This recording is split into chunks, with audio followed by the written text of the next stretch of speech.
시시각각 변하는 총선의 중요 이슈와 현장 분위기를 전해드리는 선거 상황실입니다. 오늘도 비례연합정당 얘기 좀 해볼까 합니다. 우여곡절 끝에 더불어민주당이 주도하는 비례정당이죠. 더불어시민당이 출범을 했습니다. 시민사회의 다양한 목소리 담겠다며 야심차게 출발은 했는데 목적지에 제대로 도착은 할 수 있을지 우려가 높습니다. 더불어민주당 위성정당 아니냐 이런 비판 둘째로 치더라도요. 진보 진영의 분열을 오히려 초래하는 것 아니냐 하는 얘기입니다. 선거법 고치고 공수처법 통과시키는 데 함께했던 정의당은 일찌감치 등을 돌렸고 민주당의 기존 협상 파트너였던 정치개혁연합, 녹색당, 미래당 모두 날선 비판 쏟아내고 있습니다. 민주당 안에서조차 우려의 목소리 나오고 있는데 오늘 오전 이낙연 공동상임선대위원장이 한 얘기입니다. 들어보시죠.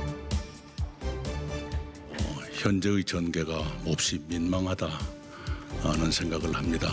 어제 오늘 벌어지는 일 그것 또한 그다지 아름답지 않은 상황이지요.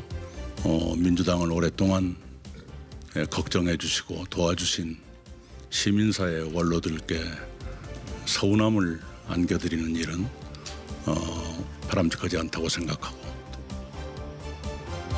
아무래도 급하게 연합정당 만들다 보니까 정말 국회의원 배지 달 자격 있는 사람들 제대로 고르겠냐 이런 의구심도 있습니다. 비례연합정당에는 가자환경당이라는 정당도 참여하고 있는데 여기 당 대표 과거 미성년자 성추행한 혐의로 검찰 기소유예 처분 받은 사실이 뒤늦게 알려졌거든요.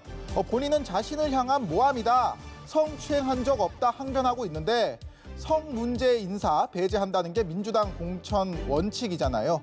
비례의석 몇 개 더 잡으려다가 이런 중도 무당층 표 잃는 거 아니냐 이런 우려 나올 수밖에 없는 상황입니다.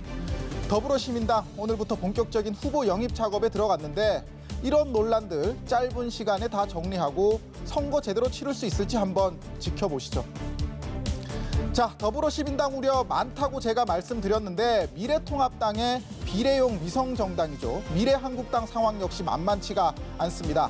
미래한국당은 어제 통합당 영입 인재들 대거 당선권 밖으로 밀려난 기존의 공천명단 결국 손보기로 하고 4~5명 정도 후보 순서를 조정할 뜻을 밝혔습니다. 그런데 황교안 대표는 이것도 영 만족스럽지가 않았던 것 같습니다.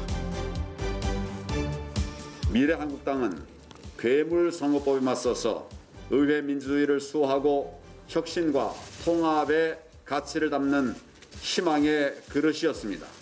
이번 선거의 의미와 중요성을 생각할 때 대충 넘어갈 수 없습니다.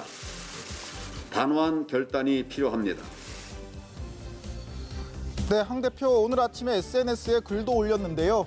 정치는 약속이다. 약속을 지키지 않는다는 것은 사람의 존엄을 짓밟는 것이다. 이렇게 썼습니다.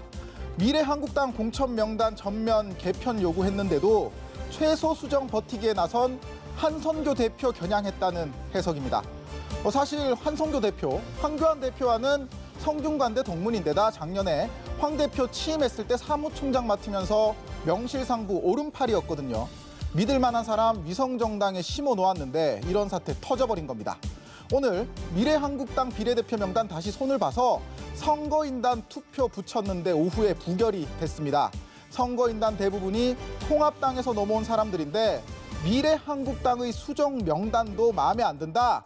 통합당 영입 인재 중심으로 싹 다 바꿔라. 이 얘기입니다. 한선교 대표 결국 부패한 권력이 자신의 개혁을 막아버리고 말았다며 조금 전 당 대표직에서 사퇴했습니다. 자, 이번 총선 비례대표 의석수 전체 300석 중에 무려 47석입니다. 여도 야도 꼼수 경쟁 벌이면서 거대 정당들이 이 47석 나눠먹기 수순으로 가면서 다음부터는 아예 비례대표 없애야 하는 것 아니냐 이런 말까지 나오는데요. 헌법책 함께 펼쳐보면서 마무리하겠습니다. 정당은 그 목적, 조직과 활동이 민주적이어야 한다. 지금까지 선거 상황실이었습니다.